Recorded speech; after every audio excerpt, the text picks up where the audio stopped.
ఒక 17 years school అమ్మాయి జున్కో ఫరుటో జపాన్లో ఒక నార్మల్ లివింగ్ తనది. ఒక సాయంత్రం స్కూల్ నుంచి ఇంటికి పోతుండగా తనకి స్టార్ట్ అయింది ఒక నరకం. తన సైకిల్ మీద ఇంటికి వెళ్తుండగా ఒక యాక్సిడెంట్ లాగా క్రియేట్ చేసి తనకి హెల్ప్ చేస్తున్నట్టు నటించి తనని కిడ్నాప్ చేశారు కొందరు సైకోగాళ్ళు. అప్పటి నుంచి ఆ అమ్మాయి చూసిన టార్చర్ మామూలుది కాదు. లైటర్ తోని కాల్చడం, తన ఫింగర్స్ ని క్రష్ చేయడం, తన పనులు పీకేయడం, తన బాడీ మొత్తం పిన్స్ గుచ్చడం అండ్ మోర్ దెన్ 500 times తనని రేప్ చేయడం. ఈ టార్చర్ ని తను 44 days వరకు భరించి చనిపోయింది. చనిపోగానే ఈ కిడ్నాపర్స్ తన బాడీని ఒక డ్రమ్ లో కాంక్రీట్ తో పాటు పెట్టి డంప్ చేసేసారు. ఇక్కడ షాకింగ్ విషయం ఏంటంటే తనని కిడ్నాప్ చేసిన రోజు నుంచి తను చనిపోయే వరకు జరిగిన ప్రతి విషయం గురించి కిడ్నాపర్స్ వాళ్ళ పేరెంట్స్ కి తెలిసినా కూడా వాళ్ళు ఏం చేయలేదు. ఇన్వెస్టిగేషన్ తర్వాత పోలీసులు ఈ సైకోలని అరెస్ట్ చేశారు. కానీ వాళ్ళు రిలీజ్ అయిన తర్వాత మళ్ళీ ఇలాంటి క్రైమ్స్ చేస్తూనే ఉన్నారు. ఈ ఇన్సిడెంట్ కి కారణం ఆ సైకోలు మాత్రమేనా, లేదా వాళ్ళ ఇర్రెస్పాన్సిబుల్ పేరెంట్సా, లేదా వాళ్ళని ప్రాపర్ గా పనిష్ చేయని అండ్ ఆ అమ్మాయికి జస్టిస్ చేయని లాగా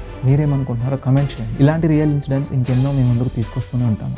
సబ్స్క్రైబ్ చేయండి. Thank you.